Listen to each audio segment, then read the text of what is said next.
Thank you, Kalpana. And now I'd like to introduce Roisin Gwyer. Roisin is a university librarian at the University of Portsmouth, where she leads a standalone service and is currently leading an institution-wide project to develop a digital and physical student hub. And the title of her presentation is Developing Leadership Skills, the Views from Above and Beyond. Roisin. Thank you.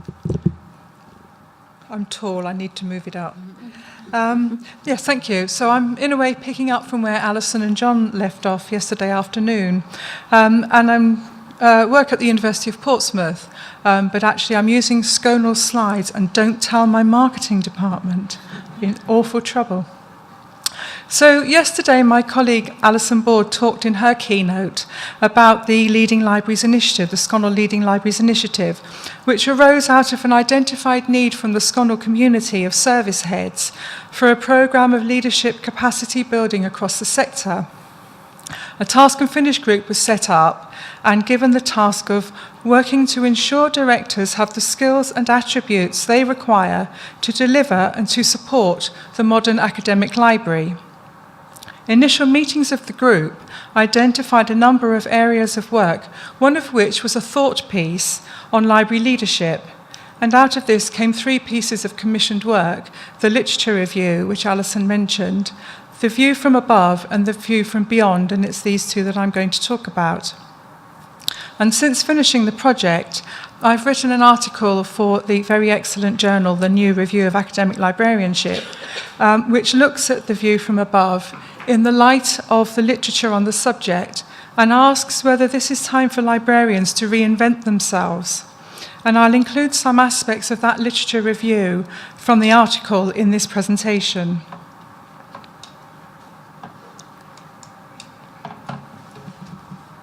Right, I wanted to check my photograph. The Task and Finish group felt that in order to develop leadership capacity, it would be helpful to understand how we as library directors are viewed by those in senior management in our institutions, and from this came the view from above. None of us had ever seen much written about this, so it would be a unique view, a sort of 360-degree appraisal. When writing the article, I found that there was indeed no UK literature and very little from elsewhere. What there was came mainly from the US, and it was concerned with the view of the library service as a whole, rather than the director-level posts. We commissioned Professor David Baker, who's a librarian who became a VC in the UK, and Alison Alden, OBE, who has an extensive background in higher education leadership, including heading up the HE Statistical Agency. And we commissioned them to carry out the work. We wanted people who had enough clout to be able to pick up a phone and get an interview with the Vice-Chancellor. Their brief was to interview a representative selection of 12 senior people. This included VCs, deputy VCs, registrars, and board-level directors of multi-service teams from a variety of types of institution. 10 from England, 1 from Scotland, 1 from Wales. And their brief was to look at the strategies that library leaders can employ to lead in uncertain times, the views of the senior leaders about their library leadership and library culture, if you like, leadership culture, and the potential for those leaders to move up to senior executives' positions in the institution. The resulting report aims to capture the words and tone of the interviews, and extensive direct quotation is used, with permission but without direct attribution, because you didn't really want to be criticising your librarian and them to find out about it afterwards. And I've used some of those quotes in this presentation, and the quotes are all in blue. So I've picked out 5 major themes which are identified. Firstly, the library can have a key role in understanding students and supporting student learning, leading to a positive impact on student satisfaction and experience. The embedded service culture of libraries is a strength and an informed source of institutional information about the behaviour of the student body. So this VC thought that you could get some very good sort of insight from the library, from staff in the library and from library management about the behaviour of students. They did see the library as a neutral space where there's an open contract with students. So it was interesting that one of the VCs also said, if you want to find out how students are feeling about things, you ask the library or catering.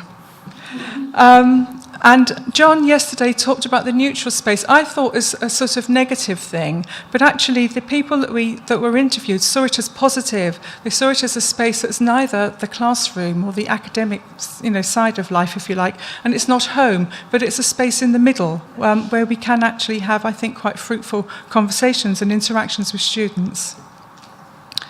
Secondly, and this was picked up by John and Alison, the library is not a concern or a problem, except in terms of future resource levels, thinking about space and funding. And I think John actually used this quotation. We didn't compare in advance.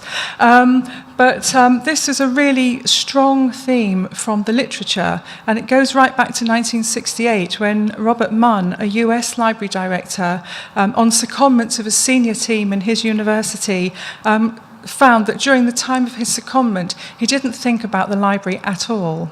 And so when he came back into the library, he wrote, it's not a long article, he wrote an article about it. I think he called the library a sleeping dog. Thirdly, rapid and continuous change in the sector will affect library provision. This change will be driven by technology and quality assurance challenges and user expectations.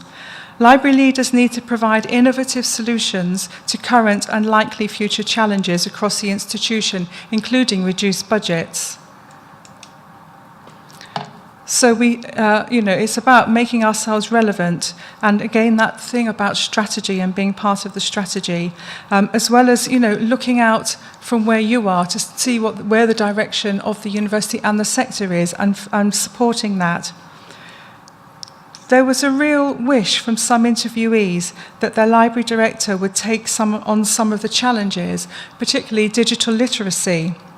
I went to a session yesterday about digital literacy, and we had to vote in the room about how many of us have a strategy for this. And I think it was only about 50% of the people there. So there was a real feeling that this is where librarians could make an impact. Another area was e-learning, information compliance and information management. And these are areas where we should have existing knowledge and skills to share. Fourthly, there's a recognition that the library in some institutions is no longer the central independent unit it once was, and the library director is at least 2 tiers down in the senior staff structure. And Alison talked about a survey that we did as part of this work. 88 people responded to that. Only 2 of those were on the sort of senior level, if you like, institutional senior level. There's a trend towards greater centralisation of services, although this has different forms and partnerships. So this quotation is about having a strong relationship with your line manager. So the assumption is that your line manager is the person who's speaking for you at the highest level. And this is about, developing managing up skills.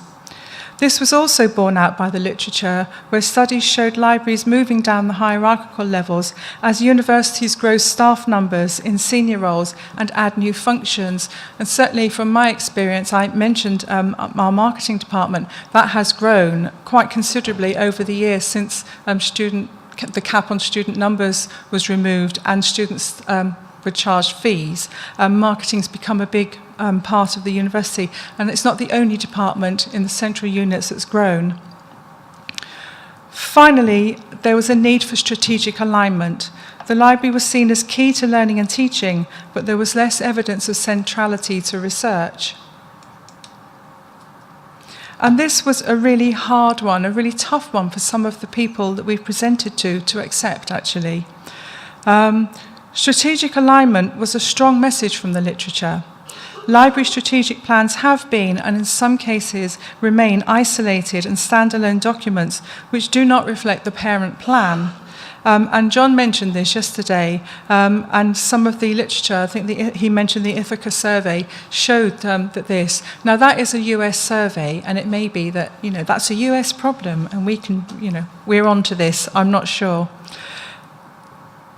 The skill set of the future library director was listed variously by the interviewees as change management, innovation, agility, driving and inventing new ways of working, being one step ahead, creativity, and being a valued researcher in your own right, which has also been mentioned.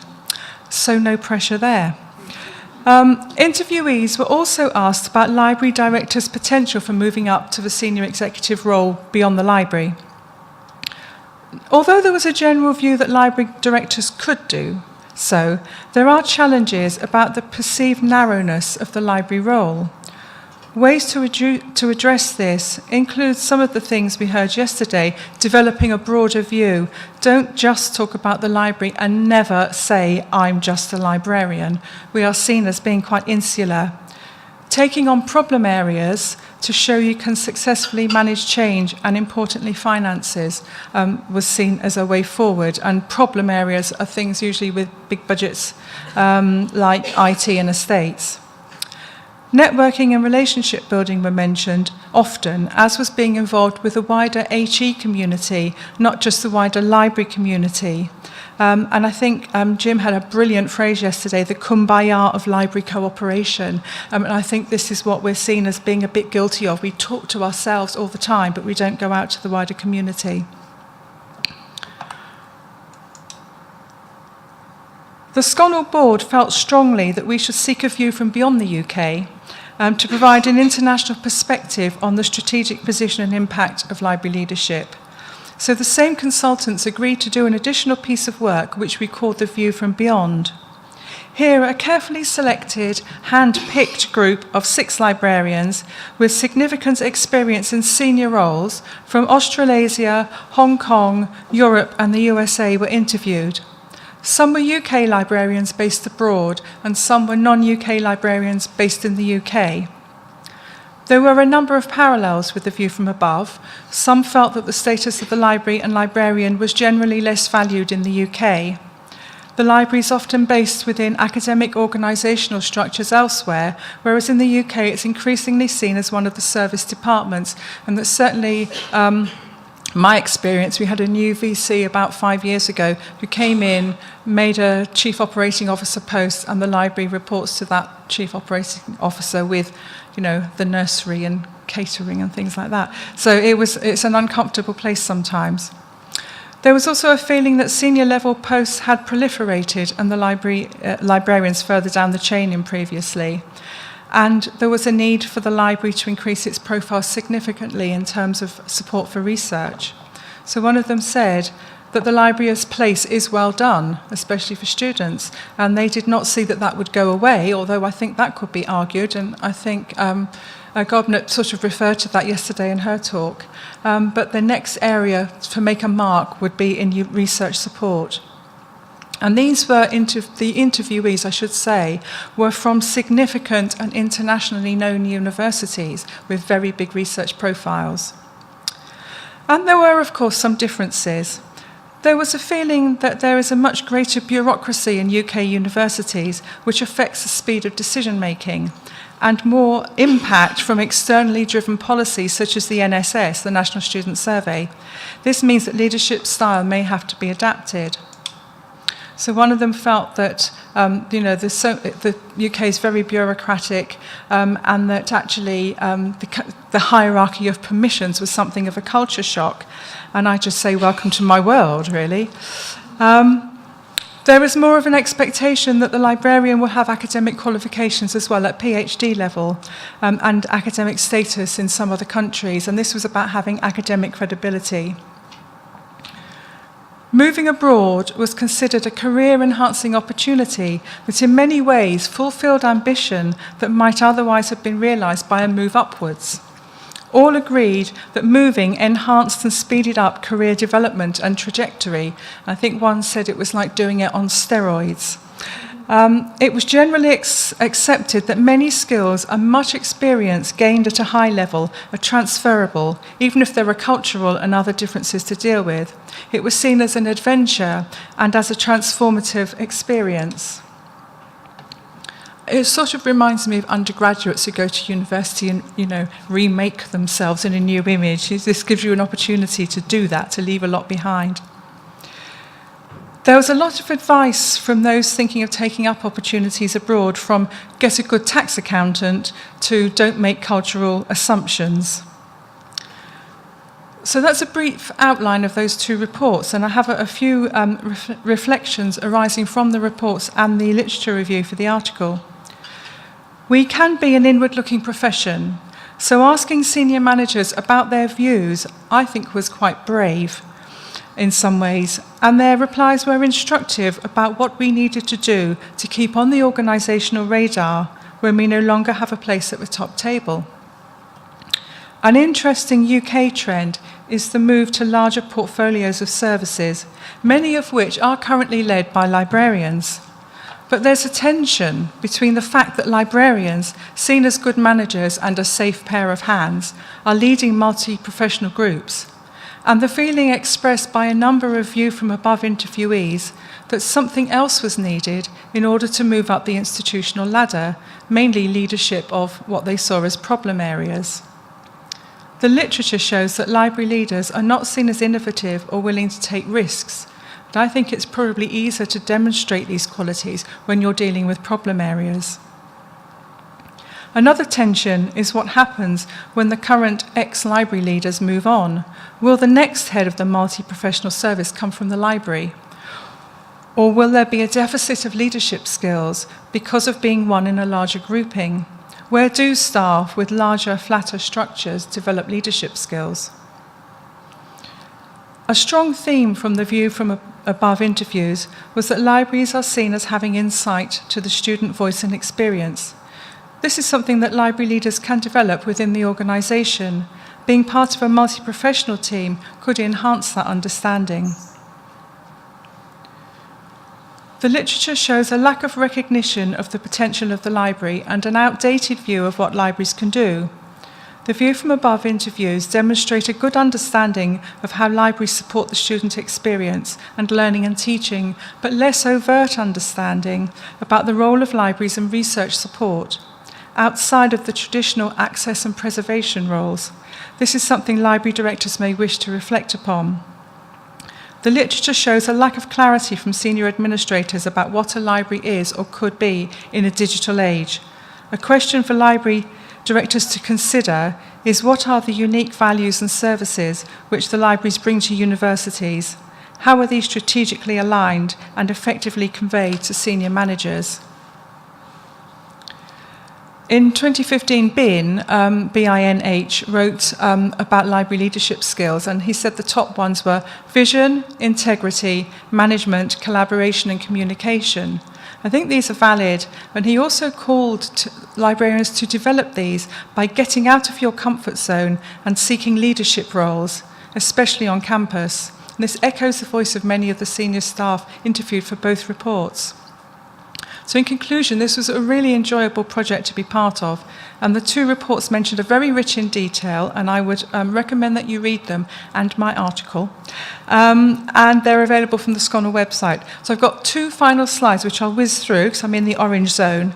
And these are advice from a librarian who now heads up an incredibly large multi-service team and is at board level in her institution. So if you want to get ahead, these are the things you need to do. Be on the front foot, ask questions, think about how you can contribute to the wider enterprise. Take things on beyond your library, volunteer to do so, and deliver and build on that track record. Don't be precious.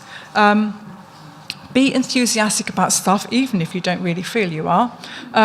Champion staff, but not in people's faces. Be authentic, and I think this is really the most important one for me. You know, you have your values and you've got to be authentic to yourself.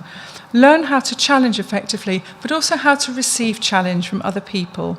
And although they're aimed at senior staff, I do think leadership can be found at all levels, and I think they're wise words. Thank you. And can I just say, the article, I think I understand we get 50 free copies when you publish. If anybody would like a copy, if you don't have a subscription, I'd be very happy for you to email me and I'll send you one. Thank you.